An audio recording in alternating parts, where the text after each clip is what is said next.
अपने पति सुदामा जी को भेज करके द्वारिकाधीश के पास भेज रही है। प्रत्येक पत्नी का ये उत्तरदायित्व है अपने पति को भगवान के पास भेजे। भगवान के पास भेजने का मतलब भजन से जोड़े, सत्संग से जोड़े, कथा से जोड़े, परमात्मा के पास भेजे। सुदामा जी चले, चलते चलते गोमती नदी के किनारे पहुंचे।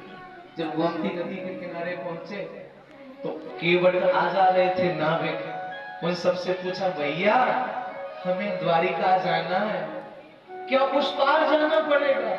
केवट बोले, हाँ भैया ये नदी पार करनी पड़ेगी। सुदामा जी बेचारे कोने में बैठ गए और नाव आए तो देखे, जाए तो देखे।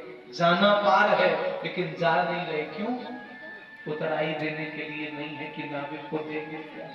शाम हो गई, अब मेरा बंसी वाला द्वारिका से सब देख रहा है कि मेरा मित्र बैठा है, अब इसके पास कुछ केवट को देने के लिए नहीं है। तो आज परमात्मा से रहा ना गया। रात अधिक हो गई, जब सब नाविक सब केवट अपने अपने घर नाव खोलकर बांध करके चले गए किनारों पर, तो आज मेरा परमात्मा एक नाविक का, एक केवट का भेष बना करके और सुदामा जी को गोमती नदी पार कराने के लिए आ रहे हैं।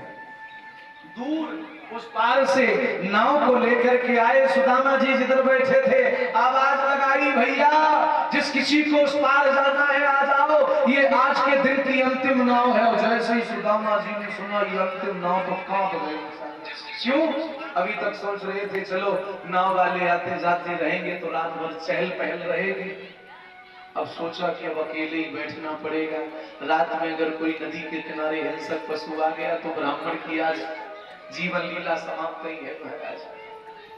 भगवान ने आवाज लगाई फिर भी सुदामा जी नहीं आए। तो भगवान स्वयं नाव से उतर के सुदामा जी के पास आके बोले, भैया उस पार जाओगे क्या? बोले, हाँ भैया जाना तो है। तो चलो ना मेरी नाव में बैठो। भैया तुम कुछ मांगोगे उतराई मेरे पास नहीं है। भगवान बोले, दिखने में ब्राह्मण हो, ब्राह्मण के पास कुछ हो न हो आशीर्वाद होता है। चलो तुम हमें आशीर्वाद दे देना, बैठो, हमें पैसा नहीं चाहिए, बैठो। अरे भैया सुदामा जी ने जल्दी जल्दी लपटी उठाई और बोले, भैया तुम जैसे लोगों की वजह से पृथ्वी टिकी है। और सुदामा जी बैठ गए। कन्हैया बोले, भैया कुछ गाना जानते हो? सुदामा जी बोले, हाँ थोड़ा गा लेते। तो सुनाओ फिर पार हो जाएंगे हम और आप दोनों लोग।